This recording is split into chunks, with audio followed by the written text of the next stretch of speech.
जय जितेंद्र। नया चैप्टर है, chapter 3, goodwill, nature and valuation. Goodwill का वैल्यूशन करना है, गुडविल का पता लगाना है कि गुडविल कितनी है। गुडविल का पता क्यों लगाना है? पार्टनर के बीच में प्रॉफिट शेयरिंग रेशियो चेंज हो सकता है।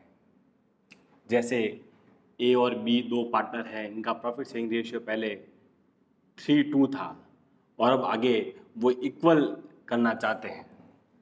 तो अभी जो बिजनेस की गुडविल है उसको किस रेशियो में बांटेंगे? 3:2 में डिस्ट्रीब्यूट करेंगे। अभी अगर इसका एडजस्टमेंट नहीं किया तो आगे से प्रॉफिट शेयरिंग रेशियो क्या हो जाएगा? इक्वल हो जाएगा। तो किसी एक को नुकसान और एक को क्या हो जाएगा? फायदा हो जाएगा। इसलिए अभी गुडविल का वैल्यूएशन करना जरूरी है। एडमिशन, ए बी दो पार्टनर है और सी का एडमिशन हो रहा है। ये दो पहले से बिजनेस कर रहे हैं और इन्होंने बिजनेस की गुडविल एस्टैब्लिश की है, तो सी गुडविल की अमाउंट लेके आएगा अपने शेयर की। गुडविल का वैल्यूएशन करना जरूरी है।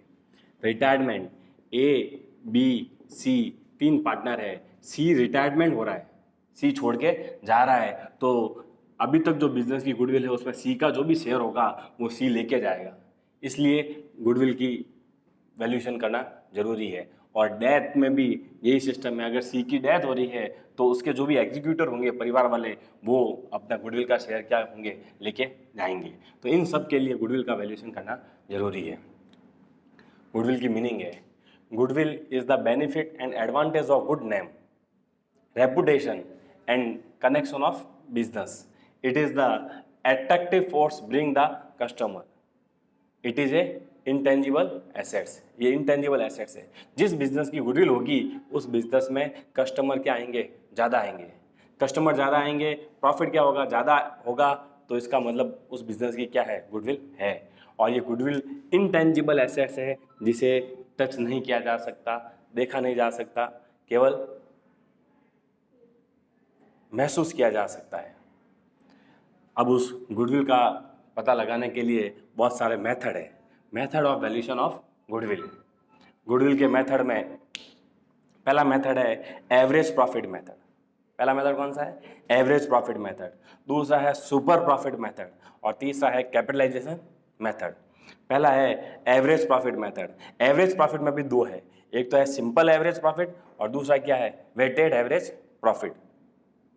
दूसरा है super profit method. Super profit मतलब एक्सेस प्रॉफिट। नॉर्मल प्रॉफिट से ज्यादा प्रॉफिट हो रहा है तो वो एक्सेस प्रॉफिट है, सुपर प्रॉफिट है। और तीसरा है कैपिटलाइजेशन मेथड। कैपिटलाइजेशन में भी दो है, कैपिटलाइजेशन ऑफ एवरेज प्रॉफिट और कैपिटलाइजेशन ऑफ क्या है? Super profit. सबसे पहले ये स्टार्ट करेंगे, कौन सा? Average profit. एवरेज प्रॉफिट में भी दो है, सिंपल एवरेज प्रॉफिट और क्या है? Weighted average profit. Simple average profit में तो होगा simple average profit multiply by number of year purchase. Formula है नंबर ऑफ ईयर परचेज। ये number of year purchase question में दे रखा होगा। और वेटेड एवरेज प्रॉफिट में होगा weighted average profit into number of year purchase. ये नंबर ऑफ ईयर परचेज अपन को क्वेश्चन में दे रखा होगा। पहले समझते हैं कि ये एवरेज प्रॉफिट कैसे निकालेंगे। एवरेज प्रॉफिट कैसे निकालेंगे?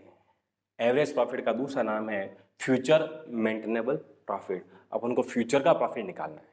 किसका प्रॉफिट निकालना है? फ्यूचर का प्रॉफिट निकालना है। फ्यूचर का प्रॉफिट मतलब ये 3 ईयर दे रखे हैं, 17-18, 18-19, 19-20। 19-20 अभी खत्म हो गया है और फ्यूचर आने वाला है 20-21। अपन को 20-21 का प्रॉफिट निकालना है, जो कि एग्जैक्ट नहीं निकाल सकते। जो पीरियड अभी आया ही नहीं है उसका अपन एग्जैक्ट प्रॉफिट नहीं निकाल सकते, केवल क्या कर सकते हैं? एस्टिमेट कर सकते हैं। और वो एस्टिमेट जो करेंगे वो पुराने प्रॉफिट को देख के करेंगे। ये 3 साल का प्रॉफिट दे रखा है, 17-18, 18-19, 19-20। ये 3 साल का प्रॉफिट दे रखा है, ये वाला प्रॉफिट दे रखा है। अगर आपको 20-21 के प्रॉफिट का एस्टिमेशन करना है तो इन तीनों को ऐड करके डिवाइड बाई क्या कर दे? 3 कर दे, तो वो क्या आ जाएगा? एवरेज प्रॉफिट आ जाएगा। लेकिन इन सालों के अंदर कोई एडजस्टमेंट भी हो सकते हैं। सबसे पहली बात तो अगर ये 17-18 लिखा हुआ ना, 17-18, तो इसका मतलब बुक क्लोज हो रही है दिसंबर में या मार्च में? मार्च में। 17-18 लिखा हुआ है तो मार्च में क्लोज हो रही है। और केवल 2017 लिखा हुआ है, 2018 लिखा हुआ है, 2019 लिखा हुआ है, तो इसका मतलब बुक क्लोज जो हो रही है वो कब हो रही है? दिसंबर में हो रही है। और ऐसा लिखा हुआ है 2017-18 तो बुक क्लोज हो रही है वो मार्च वाले महीने में क्लोज हो रही है। ठीक है, ये 3 साल का अपन को प्रॉफिट दे रखा है। और मान लो कि इस 18-19 वाले साल में, कौन से साल में, 18-19 वाले साल में एक 65,000 का माल आग से जल गया, 65,000 का माल आग से जल गया और वो अपने प्रॉफिट में से क्या कर दिया, लेस कर दिया है। नुकसान हुआ है तो लेस तो करेंगे, लेकिन क्या वो फायर 2020-21 में भी होगा क्या, जरूरी है क्या? तो ये अपन को इसका प्रॉफिट का एडजस्टमेंट करना जरूरी है। वो 65,000 का लॉस मैं वापस से क्या कर दूंगा, ऐड कर दूंगा। एबनॉर्मल लॉस कौन कौन से हो सकते हैं, loss on sale of fix assets, fire, terminal depreciation, कोई मशीन जल गई या पूरी खराब हो गई तो उसका पूरा का पूरा डेप्रिसिएशन मान लिया, ये सब एबनॉर्मल लॉस है। उस एबनॉर्मल लॉस को क्या कर देंगे, ऐड कर देंगे। 65,000 19-20 का प्रॉफिट कुछ ज़्यादा ही बता रहा है, थोड़ा ज़्यादा ही बता रहा है। मान लो कि 19-20 वाले साल में स्पेकुलेटिव इनकम हुई है। स्पेकुलेटिव इनकम का मतलब है सट्टे की इनकम। क्रिकेट मैच में सट्टा लगाया, उससे 25,000 रुपये का प्रॉफिट हुआ और वो 25,000 रुपये का प्रॉफिट अपन ने इस प्रॉफिट के अंदर जोड़ रखा है। क्या अगले साल भी ये वाला प्रॉफिट होगा क्या? क्या कर देंगे, 25,000 रुपये क्या कर देंगे, लेस कर देंगे एबनॉर्मल इनकम के नाम से। एबनॉर्मल इनकम में profit on sale of fix assets, अपन को केवल बिजनेस का प्रॉफिट लेना है, उसके अलावा कोई भी प्रॉफिट है तो वो एबनॉर्मल इनकम है। Profit on sale of fix assets, कोई कंपेंसेशन रिसीव हुआ है गवर्नमेंट से, स्पेकुलेटिव प्रॉफिट हुआ है या गवर्नमेंट से सब्सिडी मिली है। नॉन रिकरिंग इनकम, ऐसी इनकम जो बार बार रिपीट होने वाली नहीं है, हर साल होने वाली नहीं है, वो एबनॉर्मल इनकम होती है। वो एबनॉर्मल इनकम क्या कर देंगे, लेस कर देंगे। अपन को केवल बिजनेस की इनकम लेनी है, उसके अलावा जो भी होगी इनकम वो एबनॉर्मल इनकम होगी। जैसे एक और तीसरा है income on non trade investment. Business का पैसा कहीं पे बाहर इन्वेस्ट कर रखा है और वहां से इनकम हो रही है, इंटरेस्ट मिल रहा है, डिविडेंड मिल रहा है, तो वो बिजनेस की नॉर्मल इनकम नहीं है, तो वो भी क्या कर देंगे, लेस कर देंगे। ये तीनों एडजस्टमेंट वो भी क्या कर देंगे, लेस कर देंगे। एग्जाम्पल में मैंने लिया नहीं है, लेस कर दिया, लेस करेंगे। ये 3 पॉइंट रिवर्स है। लॉस लेस होता है, लेस तो ऑलरेडी हो रखा है, नहीं होना चाहिए, इसलिए क्या करेंगे, ऐड करेंगे। एबनॉर्मल इनकम ऐड तो हो रखा है, अपन क्या करेंगे, लेस करेंगे। और नॉन ट्रेड इनकम भी क्या करेंगे, लेस करेंगे। ये 3 एडजस्टमेंट क्या हो रहे हैं, रिवर्स हो रहे हैं। अगला एडजस्टमेंट है adjustment of accounting error. Adjustment of क्या है, अकाउंटिंग एरर। 4 है, कैपिटल एक्सपेंडिचर है और आपने रेवेन्यू मान लिया, या रेवेन्यू एक्सपेंडिचर है और आपने क्या मान लिया, कैपिटल मान लिया। अंडर और over valuation of closing stock, और एक मैनेजमेंट कॉस्ट तो खर्चा होता है, अगर वो लेस नहीं कर रखा है तो सिंपली लेस कर देंगे। एंड लास्ट 5वां एडजस्टमेंट है fair remuneration of partner. Business के अंदर मालिक का रेम्यूनरेशन सैलरी लेस नहीं करते हैं, लेकिन गुडविल कैलकुलेट करते समय आपको उसका फेयर रेम्यूनरेशन ऑनर का क्या करना है, लेस करना है। इन 3 एडजस्टमेंट को एक बार वापस से पढ़ने की जरूरत है। कैपिटल एक्सपेंडिचर किसे कहते हैं, कैपिटल एक्सपेंडिचर किसे कहते हैं, और रेवेन्यू एक्सपेंडिचर किसे कहते हैं। कैपिटल एक्सपेंडिचर वे एक्सपेंसेस जिसका बेनिफिट मोर देन 1 ईयर हो। रेवेन्यू एक्सपेंसेस वे एक्सपेंसेस जिनका बेनिफिट उसी साल में मिले जिस साल में ये इंकर्ड हुए हैं। जैसे नॉर्मल रिपेयरिंग का खर्चा है, नॉर्मल रिपेयरिंग का खर्चा है, यहाँ पर आएगा heavy repairing, heavy repairing, heavy repairing, heavy advertisement, और installation expenses, installation expenses of machinery, machinery का इंस्टॉलेशन का खर्चा, ये कैपिटल एक्सपेंडिचर होता है। और ये क्या होते हैं, revenue expenditure. Normal advertisement, normal repairing, ये रेवेन्यू एक्सपेंसेस होते हैं। रेवेन्यू एक्सपेंसेस है तो आपको P&L में दिखाना चाहिए, एक्सपेंसेस में, और कैपिटल एक्सपेंडिचर है तो आपको बैलेंस शीट पे दिखाकर इस पे क्या चार्ज करना चाहिए, डेप्रिसिएशन क्या करना चाहिए, लेस करना चाहिए। अब ये वाला क्या लिखा है, कैपिटल एक्सपेंडिचर है और आपने कैपिटल एक्सपेंडिचर है, कैपिटल एक्सपेंडिचर है और आपने गलती से क्या मान लिया है, रेवेन्यू मान लिया है। कैपिटल एक्सपेंडिचर है तो डेप्रिसिएशन लेस होना चाहिए और आपने डेप्रिसिएशन लेस नहीं किया, तो डेप्रिसिएशन तो लेस करेंगे और एक्सपेंसेस क्या हो जाएगा, ऐड, ऑपोजिट। डेप्रिसिएशन का चेक करना है। रेवेन्यू एक्सपेंडिचर है और आपने गलती से क्या मान लिया, कैपिटल मान लिया। कैपिटल मान लिया मतलब गलती से कैपिटल मान लिया मतलब डेप्रिसिएशन क्या कर दिया, लेस कर दिया, क्या करेंगे, ऐड। डेप्रिसिएशन क्या करेंगे, ऐड, तो फिर एक्सपेंसेस क्या कर देंगे, लेस। ऐसे पता लगाएंगे। ओवर वैल्यूएशन ऑफ, ओवर मान लो ये वाला टॉपिक है, over valuation of closing stock. Closing stock आपने ओवर बताया, क्लोजिंग स्टॉक हमेशा इनकम होती है, ये अपन ने पहले भी पढ़ा है। ट्रेडिंग अकाउंट के क्रेडिट साइड में आता है ना, क्रेडिट साइड में सब इनकम आती है। क्लोजिंग स्टॉक क्या होती है? इनकम। और इनकम आपने ओवर दिखाई है, मान लो इस साल इनकम आपने क्या दिखाई है? ओवर दिखाई है, मतलब ज्यादा दिखाई है, तो इस साल क्या कर देंगे? लेस। तो अगले साल क्या कर देंगे? ऐड। 2 साल का एक साथ एडजस्टमेंट होगा। ये वाला मान लो, ये वाला under valuation of closing stock. Closing stock को क्या दिखाया? अंडर दिखाया, मतलब इनकम को क्या दिखाया? कम दिखाया। तो इनकम को बढ़ाएंगे, इनकम को बढ़ाएंगे इस साल, तो अगले साल इनकम को क्या करेंगे? वापस लेस करेंगे, क्योंकि इस साल का क्लोजिंग स्टॉक अगले साल का क्या होगा? Opening stock. 2 एडजस्टमेंट एक साथ करने पड़ेंगे। ये 5 एडजस्टमेंट करने के बाद आपका प्रॉफिट आफ्टर एडजस्टमेंट 1,10,000, 1,25,000 और 1,55,000 आ गया। अब अपन को ये 20-21 का प्रॉफिट निकालना है। किसका निकालना है? 20-21 का प्रॉफिट निकालना है तो 2 तरीके हैं, एक तो है सिंपल और एक है वेटेड। वेटेड क्वेश्चन में लिखा हुआ हो तो वेटेड लगाना है, अदरवाइज कौन सा लगाना है? सिंपल। सिंपल लगाना है तो क्या करेंगे? इन तीनों को प्लस करके डिवाइड बाय क्या करेंगे? 3।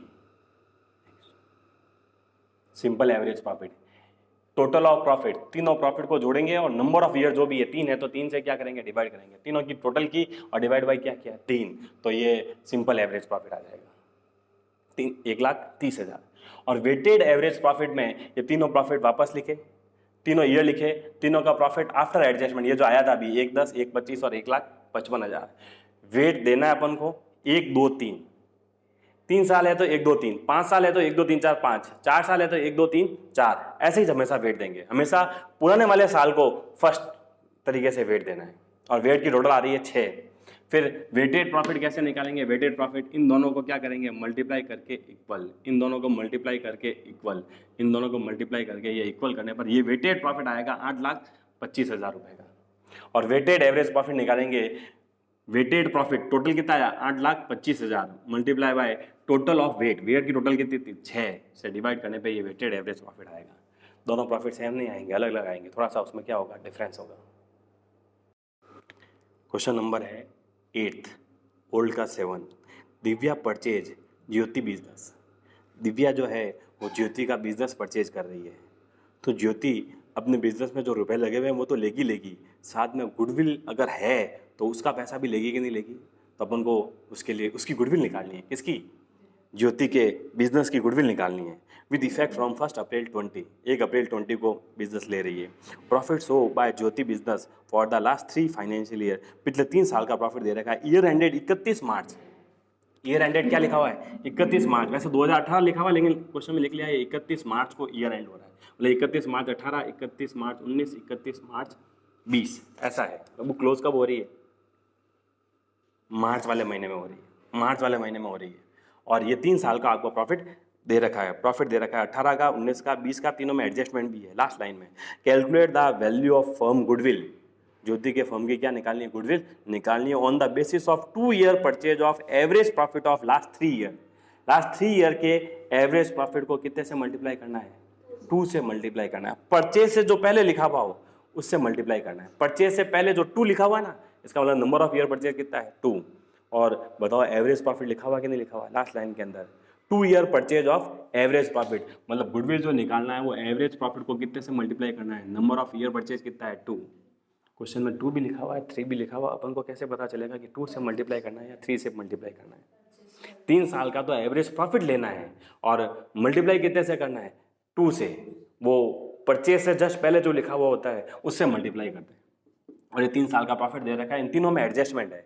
पहला एडजस्टमेंट 2018 में, बताना क्या करेंगे? 1 लाख का प्रॉफिट है इंक्लूडिंग एबनॉर्मल गेन 12,500। इस 18 में 12,500 का एबनॉर्मल गेन है।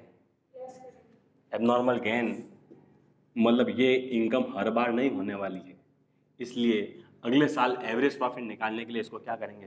लेस करेंगे। नेक्स्ट में 2019 में 1,25,000 का प्रॉफिट दे रखा है और लिखा हुआ आफ्टर चार्जिंग एबनॉर्मल लॉस 25,000 रुपए। आफ्टर एबनॉर्मल लॉस इसमें से क्या किया हुआ है? लेस किया हुआ है, इसलिए क्या करेंगे? ऐड करेंगे एबनॉर्मल लॉस 25,000 रुपए, इसमें क्या करेंगे? ऐड करेंगे।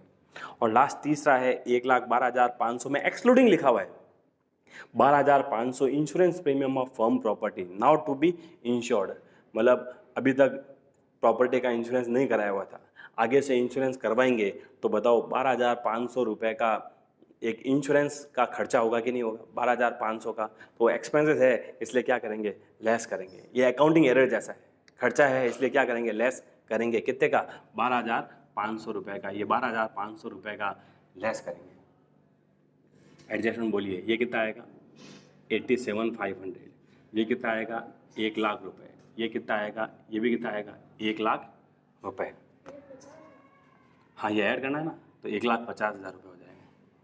और अपन को इनका सिंपल एवरेज निकालना है। वेटेड नहीं लिखा हुआ है तो क्या निकालना है, सिंपल एवरेज निकालना है। और सिंपल एवरेज निकालने के लिए इन तीनों को क्या करेंगे, ऐड करेंगे। इन तीनों को ऐड करके डिवाइड बाई क्या करेंगे, 3। इन तीनों को ऐड करेंगे तो आएगा 3,37,500 डिवाइड बाई 3। 3,37,500 divide by 3, 112500। ये एवरेज प्रॉफिट आया, इस फॉर्मूले में लिखेंगे एवरेज प्रॉफिट 112500 मल्टीप्लाई बाय 2, तो आ जाएगा 2,25,000 आंसर। गुडविल की बिजनेस का पता चल गया।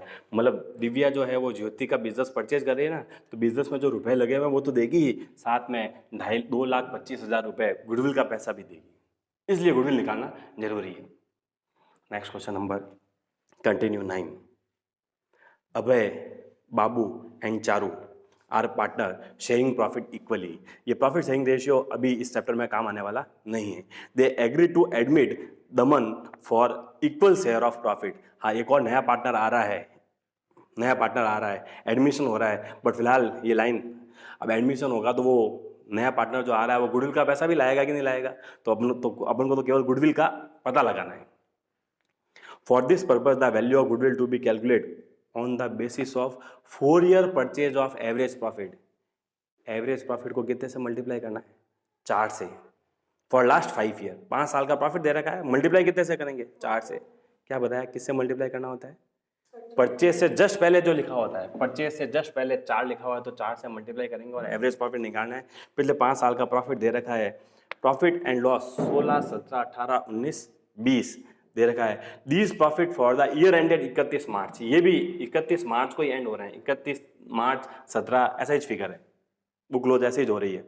और लास्ट साल में प्रॉफिट की जगह पर क्या है, लॉस है। लॉस है तो कुछ नहीं, किस में कर देंगे, ब्रैकेट में कर देंगे, ब्रैकेट में कर दिया मैंने। अब कुछ एडजस्टमेंट है। 1 अप्रैल 19 मेरी किताब के अकॉर्डिंग 1 अप्रैल 19 बताओ कहाँ पर आएगा, 1 अप्रैल 19 यहाँ पर आएगा। ये 31/3/19 है ना, 31/3/20 है ना, इसका मतलब है ये 19-20 वाला साल है और 1 अप्रैल 19 यहाँ पे आएगा, इधर वाले पॉइंट पे आएगा। 1 April 19 a car costing 1 lakh bar purchase and debited to travelling expenses. बताओ कार परचेज की तो ये कैपिटल एक्सपेंडिचर है या रेवेन्यू है, कैपिटल है। डेप्रिसिएशन क्या होना चाहिए, लेस, तो डेप्रिसिएशन तो करेंगे लेस और एक्सपेंसेस क्या करेंगे, ऐड। ऐसे ही बताया था, एक्सपेंसेस कर देते हैं कितना, एक्सपेंसेस तो है 1 लाख का लेस, और डेप्रिसिएशन आगे लिखा हुआ है which depreciation is to be charge 25% per annum.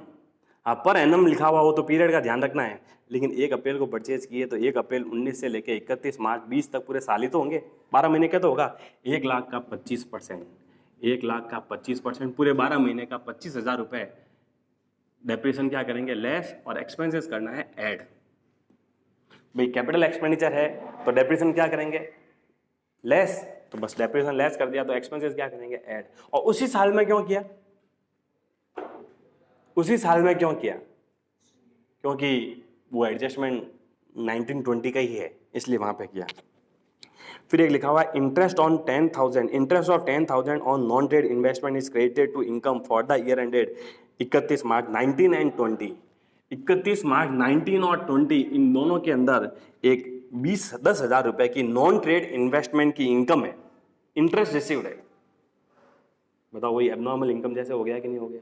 Income on non trade investment क्या करेंगे, लेस करेंगे interest on non trade income. 2 साल के अंदर ही है तो 2 साल के अंदर ही लेस, दोनों सालों के अंदर लेस करेंगे। कितने कितने की है इनकम, 10,000 और 10,000 रुपये, लेस। हाँ एडजस्टमेंट कीजिए, पहले साल में तो कुछ नहीं है तो 1,50,000 ही आएगा, दूसरे साल में 3,50,000 ही आएगा, यहाँ पर 5 लाख ही आएगा, यहाँ लेस करेंगे तो यह क्या आएगा 7 लाख। और यहाँ पे देखो 5,90,000 का लॉस है, मतलब माइनस में है, ये 25,000 भी माइनस करना है और 10,000 भी क्या करना है, माइनस करना है, मतलब ये तीनों आइटम जुड़ जाएंगे, ये तीनों तो जुड़ जाएंगे और उसमें से 1,00,000 रुपए क्या करेंगे, लेस करेंगे। 6,05,25 और 525 भी लेस है, ध्यान रखना, लॉस है। ठीक है, अब अपन को इनका सिंपल प्रॉफिट निकालना है, एवरेज प्रॉफिट निकालना है। तो एवरेज प्रॉफिट निकालने के लिए प्लस प्लस प्लस, और ये क्या हो जाएगा, माइनस, या प्लस कर दूं तो भी ये माइनस ही करना है आपको कैलकुलेशन करते समय, और डिवाइड बाई क्या करेंगे, 5 साल है इसलिए डिवाइड बाई क्या करेंगे, 5 साल। 5 और 7, 5 से 5 कट होंगे, 25 और लेस कर दूंगा, 7 और ये 5, 12 में से 25 लेस करूंगा, 1175 डिवाइड बाई 5, ये आएगा 2, 3, 5, 2,35,000 एवरेज प्रॉफिट। क्या करो अब आगे, 2,34,000, 2,35,000 मल्टीप्लाई बाय 4,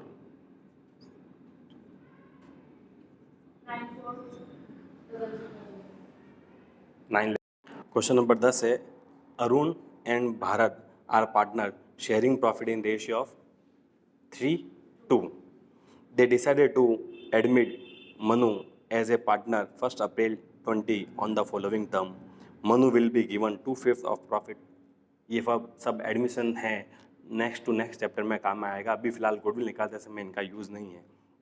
यहाँ से स्टार्ट हो रहा है second point, goodwill of firm will be valued at 2 year purchase of 3 year normal average profit of firm.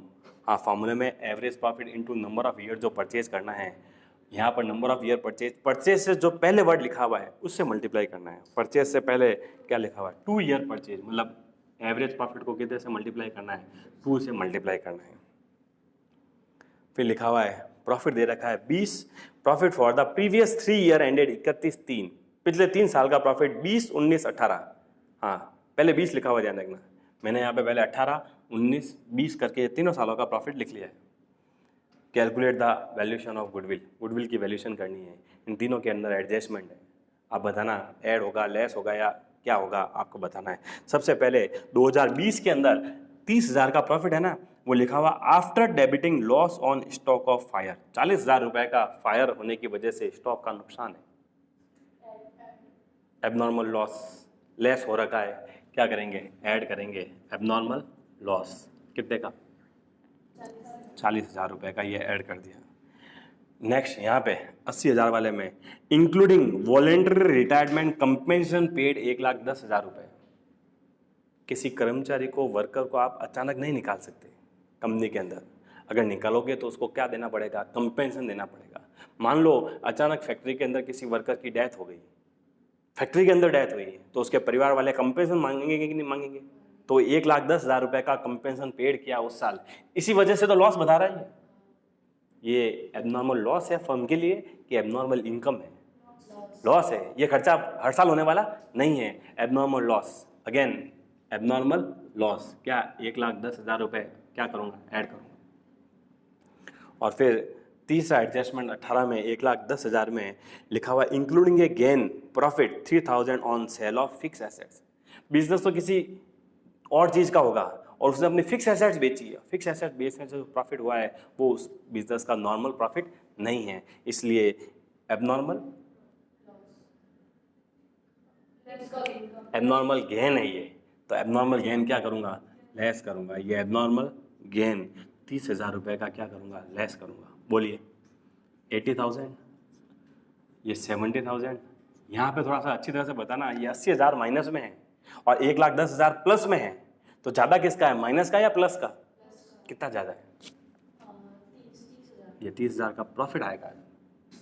Average profit निकालने के लिए तीनों को ऐड करके डिवाइड बाय क्या करूँगा, 3, तो आएगा 1,80,000 डिवाइड बाई 3, तो आएगा 60,000, 60,000 multiply by 2, 1,20,000 answer. Next 11 continue. Bhaskar and Pillai are partner sharing profit and loss in ratio of 3:2.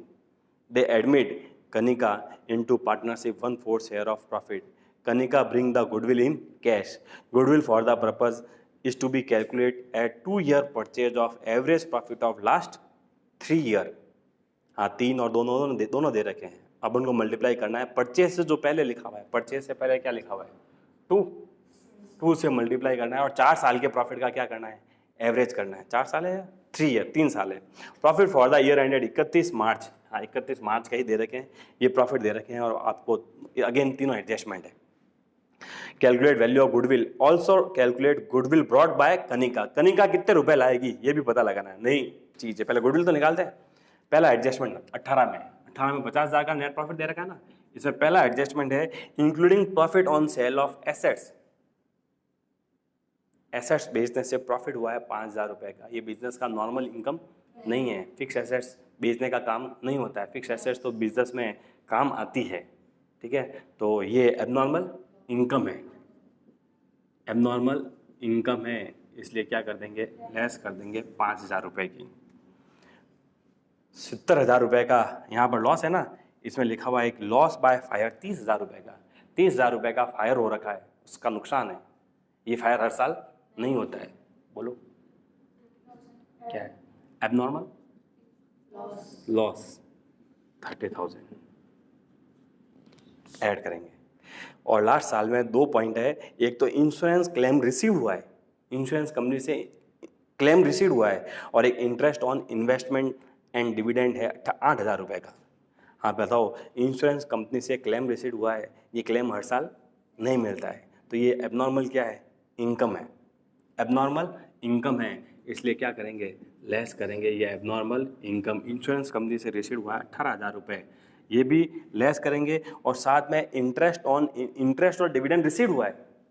Interest और डिविडेंड भी बिजनेस की नॉर्मल इनकम नहीं होती है, इसलिए ये भी एबनॉर्मल इनकम ही है, इसलिए इसको भी क्या करेंगे, लेस करेंगे। हाँ 5 लेस करूँगा तो 45, ये ऐड करूँगा तो 50, ये लेस करना मुझे ऐड करना है ना, एबनॉर्मल लॉस ऐड करेंगे ना। अरे ये 20,000 का लॉस है, हाँ ओके लॉस है, ओके।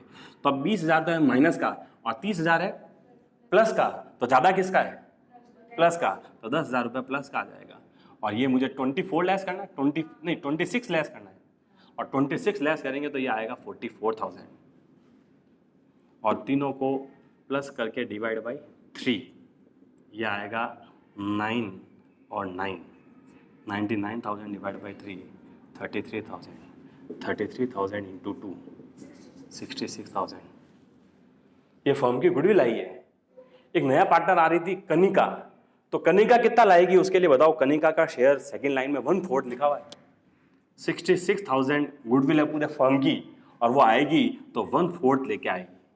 1/4 का मतलब है 1 और 8 5 है 16,500, ये लेके आएगी गुडविल का पैसा।